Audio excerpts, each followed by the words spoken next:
ओम शांति 21/7/23 के महावाक्यों में प्यारे बाप दादा ने कहा, मीठे बच्चे सदा सारी सृष्टि का पालन करता एक बाप है। वह कभी भी किसी से पालना नहीं लेते हैं, सदा निराकार है। यह बात सिद्ध कर सबको समझाओ। प्रश्न में फिर बाबा ने कहा, गॉडली स्टूडेंट की पहली मुख्य निशानी क्या होगी? उत्तर में कहा, गॉडली स्टूडेंट कभी भी मुरली सुनने बगैर रह नहीं सकते। वह ऐसे नहीं कहेंगे कि हमें मुरली सुनने की फुर्सत नहीं मिलती है। जहाँ भी है पॉइंट मंगाकर भी पढ़ेंगे। कितनी अथाह पॉइंट चलती रहे, अगर मुरली नहीं सुनेंगे तो धारणा कैसे होगी? यह पढ़ाई है, सुप्रीम टीचर पढ़ाने वाला है, तो बच्चों को कभी मुरली मिस नहीं करनी चाहिए। गीत है, तुम्हें पाकर हमने जहान पा लिया, ज़मीन तो क्या आसमान पा लिया। ओम शांति। अब तुम आत्माएं बाप को जान गई हो। बच्चे जानते हैं एक ही शिव बाबा है, जिसको कोई भी सूक्ष्म व स्थूल शरीर नहीं मिलता है। ब्रह्मा विष्णु शंकर का भी सूक्ष्म शरीर दिखाते हैं, नाम भी है। बच्चे समझते हैं उनमें आत्मा है, सूक्ष्म शरीर है। इस समय तुम बच्चे त्रिलोकीनाथ बनते हो। लक्ष्मी नारायण को कोई त्रिकालदर्शी कोई त्रिलोकीनाथ नहीं कहेंगे। लक्ष्मी नारायण इन तीनों लोग सूक्ष्म वतन, मूल वतन, स्थूल वतन को नहीं जानते हैं। हर एक बात बुद्धि से निर्णय करनी है कि राइट और रॉन्ग क्या है। सिर्फ जो सुना सच कहना, यह तो भक्ति मार्ग है। यहाँ तो अच्छी रीति समझाना है। बरोबर ब्रह्मा विष्णु शंकर को सूक्ष्म शरीर है, सिर्फ एक ही शिव निराकार है। मंदिर तो उनके अनेक प्रकार के बने हुए हैं और नाम भी अनेक प्रकार के रख दिए हैं।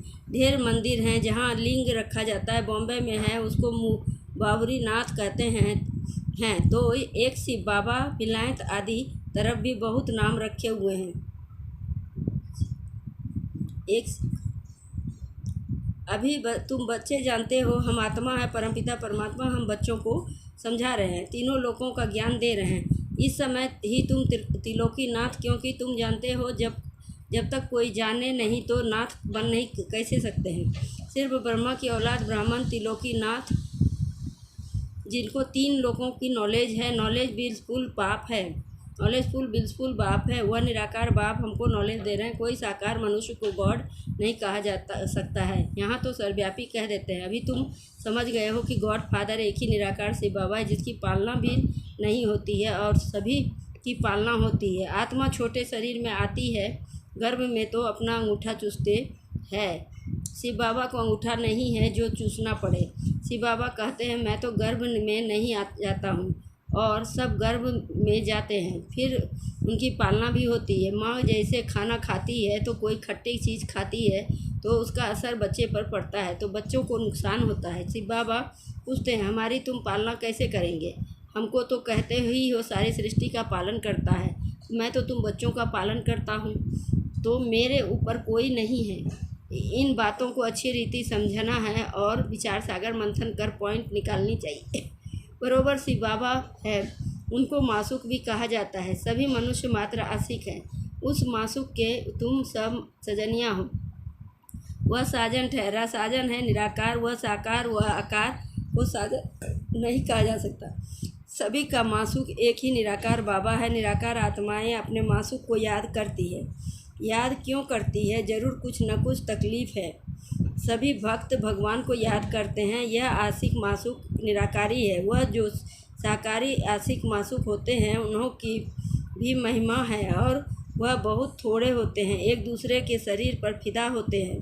उनका कोई विकार के लिए प्यार नहीं होता है, सिर्फ एक दो को देखते रहते हैं। देखने बिगर सुख नहीं आएगा। शरीर को याद करते हैं, कहाँ भी बैठे रहेंगे, समझेंगे हमारे सामने मासूक खड़ा है।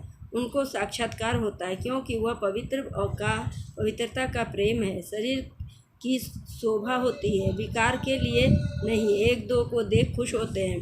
खाते हुए भी उनकी याद आई, बस खाना भूल जाएंगे, उनको ही देखते रहेंगे। वह भी थोड़े ही होते हैं। यहाँ तो सभी आशिक हैं उस मासूक शिव बाबा के, परंतु कितने थोड़े सच्चे आशिक बनते हैं। जो पास विथ ऑनर होते हैं, वह 8 दानों की कितनी महिमा है। तो जब भक्तों को भगवान मिला तो उनको कितना याद करना चाहिए।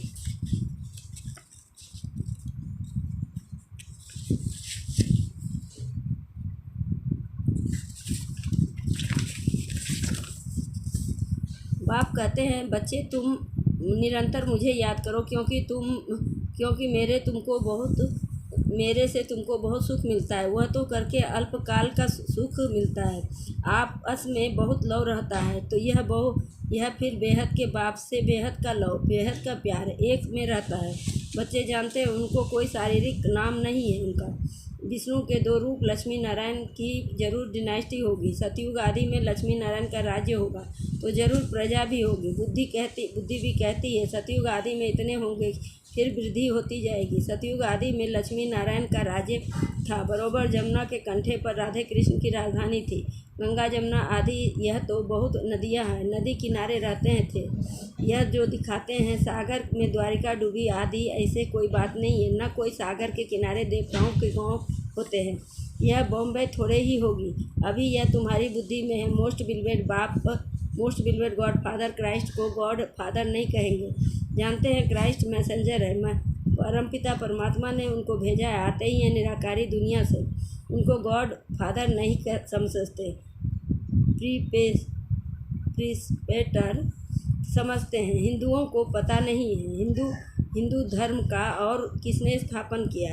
हिंदू धर्म तो है नहीं, आदि सनातन देवी देवता धर्म है। आदमशुमारी जनगणना में अगर जनगणना हमसे पूछते हैं तो हम कहेंगे हम तो ब्राह्मण हैं। इस समय हम कोई हिंदू थोड़े ही हैं। इस समय हैं ही हम ब्रह्मा मुखवंशावली ब्राह्मण, परंतु भल ब्राह्मण धर्म बताएंगे तो वो फिर भी हिंदू में डाल देंगे। वहाँ स्वर्ग में तो आदमशुमारी होती नहीं है, क्योंकि एक ही देवी देवता धर्म है, तो पूछने की दरकार नहीं है। यहाँ तो बहुत धर्म वाले इसलिए पूछते हैं कि यह सब बातें बाप बैठ समझाते हैं, तो बुद्धि से बाप को याद करना है। वह है ही निराकार, उनका नाम ही है ब्रह्मा विष्णु शंकर के आकारी चित्र देखने में आते हैं। शिव कहाँ का है समझते हैं भी है कि यह भगवान है। वह अपने को भगवान कहला नहीं सकते। आत्माएं तो पुनर्जन्म लेती है, ऐसे नहीं बाप पुनर्जन्म लेते हैं। अभी तुम तीनों लोगों को जानते हो, इसलिए तुम्हारा त्रिलोकी नाथ नाम है। जानने वाले ही नाथ हुए।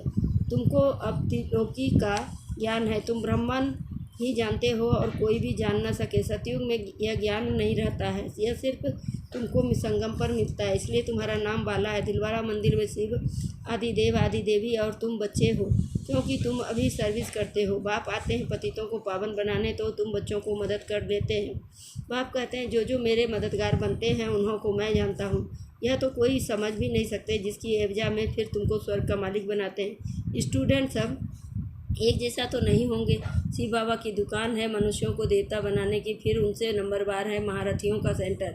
जरूर अच्छा चलता होगा, समझेंगे अच्छे सेल्समैन है शिव बाबा के सब दुकान है। तुम अविनाशी ज्ञान रत्नों का व्यापार करते हो।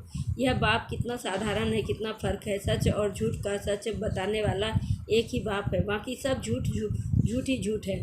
बड़े से बड़ी झूठ है। जो श्रीमत देने वाला परमपिता परमात्मा को सरिव्यापक कह देते हैं, आगे तो बेअंत कह देते थे। रावण कौन है, कब से आए, यह भी कोई नहीं जानते। रावण को वो लोग त्रेता में ले गए हैं, श्री कृष्ण को द्वापर में ले जाते हैं।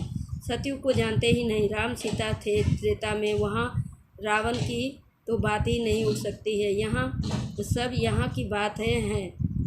यह तो एक गपोड़े लगा दिए हैं। कोई को समझाओ तो फिर कह देते हैं ये NBK के कल्पना है। अब बच्चों को समझाया गया है, पॉइंट निकलती है, वह धारणा करनी है। जहाँ भी पॉइंट मांगा कर पढ़ना चाहिए, ऐसे नहीं कि फुर्सत नहीं है। अरे गॉडली स्टूडेंट कहे हमको फुर्सत नहीं है, तो उनको क्या कहेंगे, कोई को धारणा कैसे करा सकेंगे। इतनी अथा पॉइंट चलती है। वह अगर मुरली नहीं सुनेंगे तो अथवा नहीं पढ़ेंगे तो धारणा कैसे होगी। यह तो एजुकेशन है, सुप्रीम टीचर पढ़ाने वाला एक ही है। अगर मुरली नहीं सुनेंगे तो पॉइंट कैसे सकेंगे। यह तो बच्चे समझते हैं। बाप जन्म मरण रहित है, वह पुनर्जन्म नहीं लेते, परंतु उनकी जयंती मनाते हैं। यह तो शिव बाबा की जयंती भी खत्म करते जाते हैं। अब कौन बताए शिव का जन्म कैसे हुआ, क्या होगा। गीता में श्री कृष्ण का नाम डाला है, परंतु उसी रूप से वो तो आ न सके। श्री कृष्ण को वैकुंठ नाथ कहेंगे, त्रिकोणनाथ नहीं। तो वैकुंठ अथवा स्वर्ग यहाँ ही था। श्री कृष्ण भी यहाँ था। राधे कृष्ण को भी भाई बहन नहीं थे, दोनों अलग अलग अपने अपनी राजधानी में थे। बच्चों को ने साक्षात्कार किया है, वैसे स्वयंवर होते हैं। बाबा ने शुरू में तुमको बहुत बतलाया, अकेले ही अंदर भट्ठी में पड़े थे, कोई मित्र संबंधी आदि से मिलते थे, कोई बाबा ने बहुत दिखाया, फिर पिछाड़ी में तुम बहुत देखेंगे समझेंगे। हम जैसे बैकुंठ में बैठे हैं।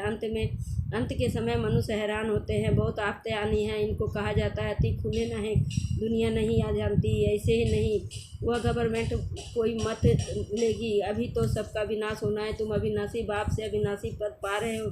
फल प्रजा में आएंगे तो भी ओहो सौभाग्य, वहाँ सुख ही सुख है, यहाँ तो दुख ही दुख है। अब बाप पढ़ाने आए हैं तो पढ़ना भी चाहिए। फल काम है, हाथ काट दे, दिल याद दे, हाथों से काम करो, बुद्धि से बाप को याद करो, बुद्धि से बाप के साथ लगा हुआ हो।